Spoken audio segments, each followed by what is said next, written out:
On continue ce Facebook Live. Merci beaucoup. Oui, on fait ça en français. C'est formidable. On peut le faire en anglais aussi, tout le monde comprendra, mais avec mon accent, c'est mieux qu'on continue en français.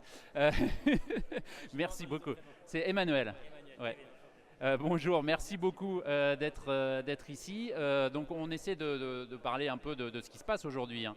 L'idée étant d'expliquer pourquoi il y a cet appétit des big corporations, des grandes entreprises, et évidemment Microsoft en est une, pour les startups, pour l'envie d'être en connexion et en contact au plus près avec les startups. Est-ce que peut-être on peut commencer par raconter, donc vous êtes chez Microsoft et vous êtes en charge notamment de ça, de ce lien avec les startups. Est-ce que vous pouvez nous raconter un peu justement comment ça se passe chez Microsoft? Quelle est la raison pour Microsoft de comme ça vouloir s'ouvrir aux startups? Bien sûr. Je prends le micro ou tu le gardes? D'accord, très bien.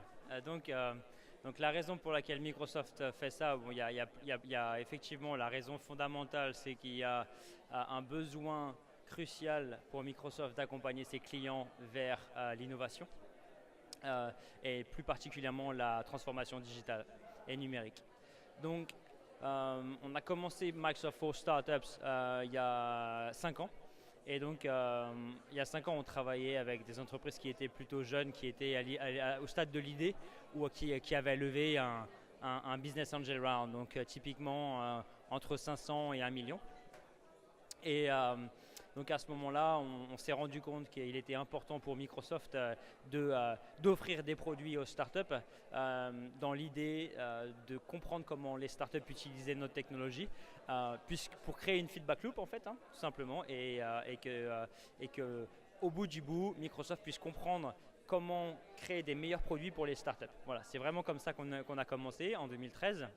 Ensuite, en 2015, on a compris que les clients, les corporates avaient beaucoup besoin d'innovation et accès à des startups pour des raisons qu'on connaît, c'est-à-dire des raisons de R&D, outsourcing, etc. et d'acquisition. Et donc, on a positionné notre programme Microsoft Accelerator, qui est en fait une plateforme de matching, hein. Alors le terme n'est pas très juste et sûrement pas glamour, mais une plateforme d'accompagnement pour les entreprises, aussi bien les petites que les grosses. Et donc à ce moment-là, on s'est rendu compte qu'il y avait un très fort appétit de la part des corporates pour pouvoir utiliser nos outils de développement, nos outils de productivité et d'avoir accès à toutes les startups que nous étions en train d'accompagner. Et ce programme a été plutôt successful au point qu'on a décidé de le scaler et de s'appeler Microsoft Scale Up.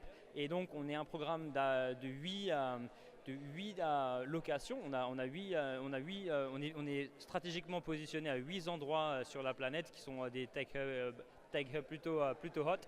Et donc on a 1200 compagnies dans notre portefeuille et qui sont pour la grande majorité, c'est-à-dire 80-90% B2B, et qui ont en fait développé des solutions très intéressantes pour la plupart des clients qu'on accompagne depuis les 43 dernières années.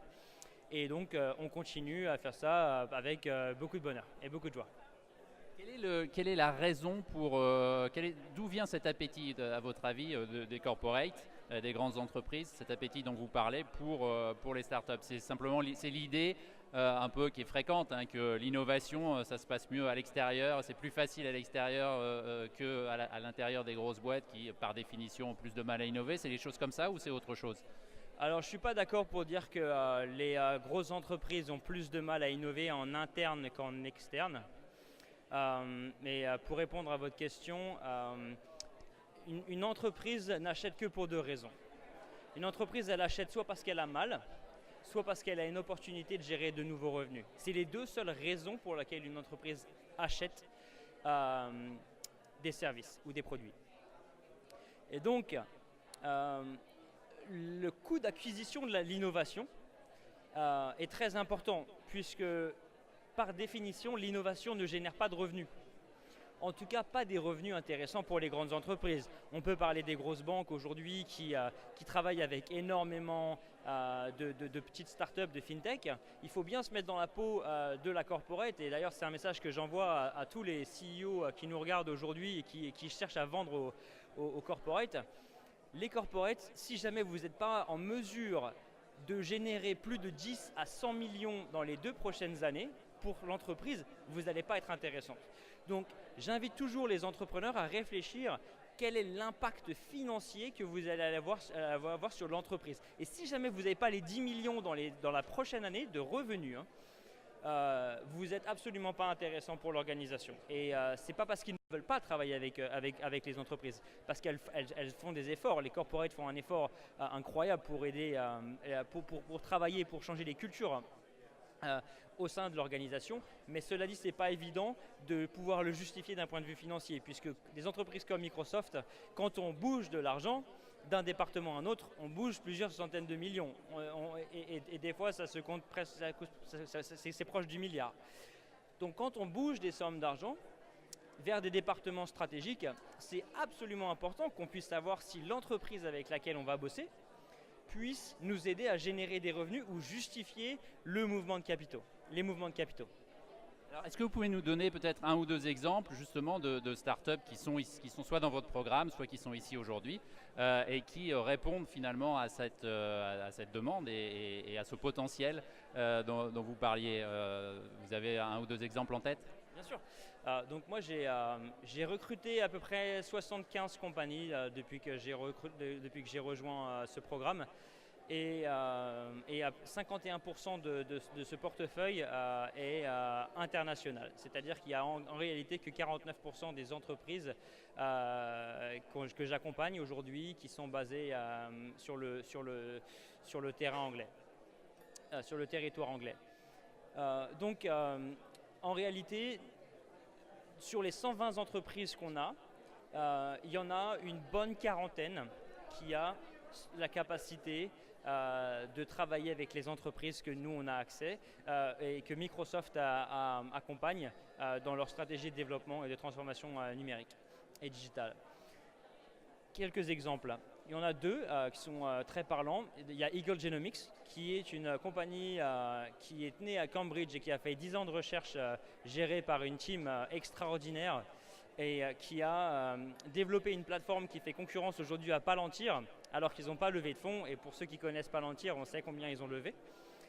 Et donc, cette entreprise-là, Eagle Genomics, a développé une manière unique de faire de l'analyse de DNA.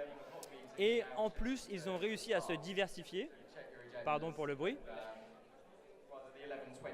Il faut expliquer en fait, c'est les fameux speed dating. Voilà, et donc là on a passé la cloche et on attend les prochains là, qui tournent. Et voilà, donc ça fait un peu de bruit, mais on vous entend, je crois. Super, merci. Donc en fait, Eagle Genomics ont développé une plateforme pour faire l'analyse de l'ADN et donc du génome, du gène humain. Mais en plus de ça, ils ont réussi à se diversifier et à développer des technologies qui permettent l'analyse du microbiome. Et donc, je vais reprendre une phrase qui est souvent choquante, que la plupart des gens n'arrivent pas forcément à comprendre, c'est qu'en fait, on n'est pas un corps sain. On est, pardonnez-moi mon expression, si jamais je reprends des amis très scientifiques, we are a bag of shit. We are a full bag of shit. On ne vit que grâce aux bactéries qu'on a dans notre corps. On ne vit que grâce à ça. On a développé dans son intestin un écosystème qui arrive à faire vivre tellement de bactéries que ça digère notre nourriture et que ça emmène notre nourriture là où il faut dans notre système. Et donc, aujourd'hui, quand il y a des entreprises qui font de l'analyse d'ADN ou de l'analyse de gènes, en fait, ils ne donnent que 50% de la vérité sur le corps humain.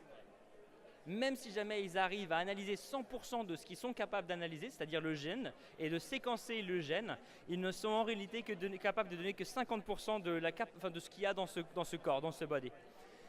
En faisant l'analyse du microbiome, ce qu'on fait, c'est qu'on donne beaucoup plus d'informations sur le corps génétique et sur, en fait, l'être et son organisme, et ce qui fait qu'il est ce qu'il est.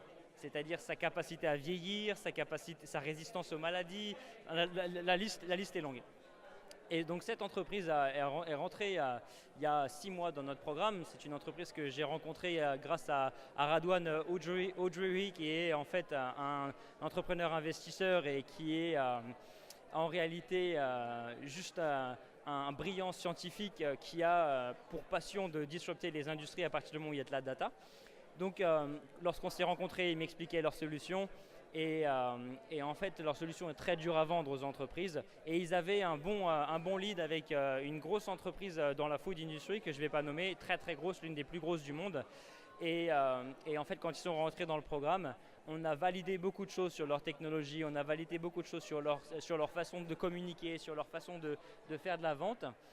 De vendre leurs solutions, et au final aujourd'hui ils parlent aux plus grandes entreprises du monde. On parle de centaines de milliards de livraisons de viande par an, c'est énorme. Et donc ils ont réussi à closer un deal grâce à cette relation avec Microsoft. Et l'autre exemple, c'est une compagnie qui s'appelle Igress et qui a en fait développé une solution de cybersecurity et qui est rentrée dans le programme en étant une entreprise très très très très bonne avec des très bons KPI et des très bons achievements. Et finalement, lorsqu'ils sont rentrés dans le programme, ils ont ramp up, ils ont accédé à beaucoup plus de clients beaucoup plus rapidement, à peu près 25 clients par mois. Et ça leur a donné un souffle commercial très très impressionnant qui aujourd'hui les positionne comme l'un des leaders sur le cybersecurity, sur le marché de la cybersécurité. Voilà. On parlait tout à l'heure de cette relation un peu ambivalente entre justement corporate, start-up, l'idée qu'il y a le monde est un peu divisé en deux, ce qui évidemment vous montrait que c'est pas comme ça que ça se passe. Avec, je citais tout à l'heure une statistique maintenant qui est reprise un peu toujours, qui fait que les gens qui sont aujourd'hui dans les écoles d'ingénieurs, les écoles de commerce disent à 80% qu'ils veulent bosser pour des start-up et plus pour des grands groupes, ce qui est évidemment totalement le contraire d'il y a 15 ou 20 ans. Cette tension-là, vous la vivez un peu au quotidien finalement. En tout cas, votre job, c'est d'essayer de l'apaiser, la tension. Vous sentez quand même que du côté des startups, il y a un vrai appétit pour cette relation, au-delà du fait d'être capable de gagner des marchés, évidemment, et de vendre, puisque en tout cas celles qui sont en B2B ont comme clients en général des corporates. Mais il y a plus que ça, il y a quand même le sentiment que c'est une two-way street et qu'on peut aussi apprendre des corporates en étant une startup. C'est un partnership. L'un ne fonctionnera pas sans l'autre. Donc il est évident que les deux types d'organisations arrivent à trouver un langage commun. Et c'est très difficile.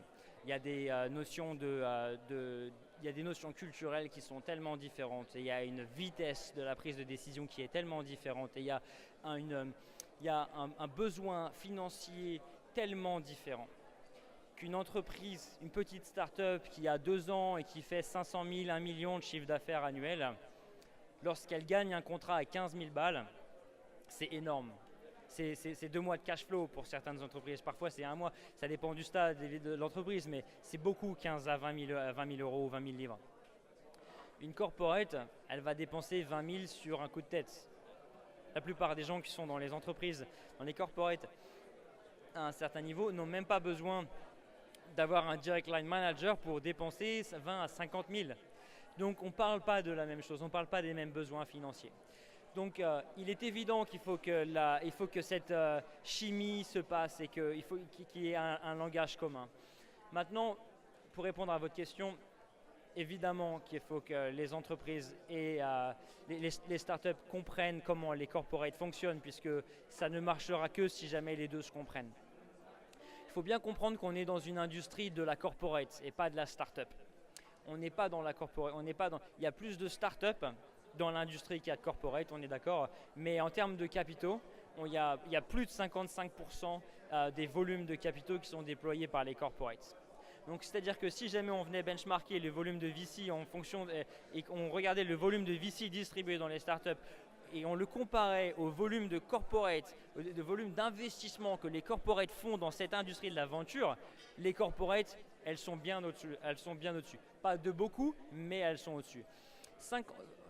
juste en termes de statistiques, juste en Angleterre, il y a 143 incubateurs et il y a 255 accélérateurs. Et ça, ce sont les chiffres de Nesta qui sont de l'année dernière. Donc depuis, j'imagine qu'il y en a un peu plus. Mais en gros, on est proche d'avoir entre 450 et 500 accélérateurs et incubateurs confondus juste en Angleterre. Juste pour vous donner un ordre d'idée, en Angleterre, il n'y a que 500 startups qui lèvent une série A par an. D'accord ?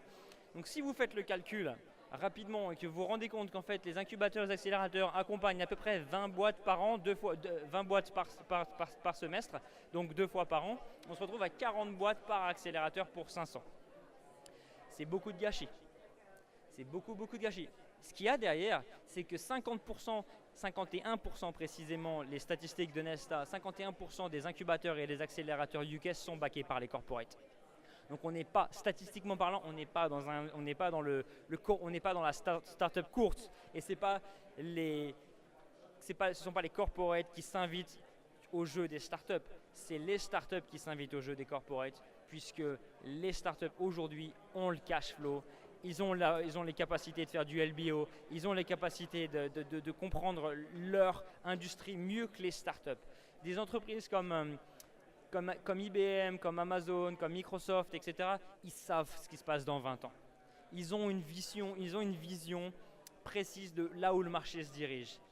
Une startup, elle ne voit pas 20 ans, en avant, parce qu'elle existe que 2 ans.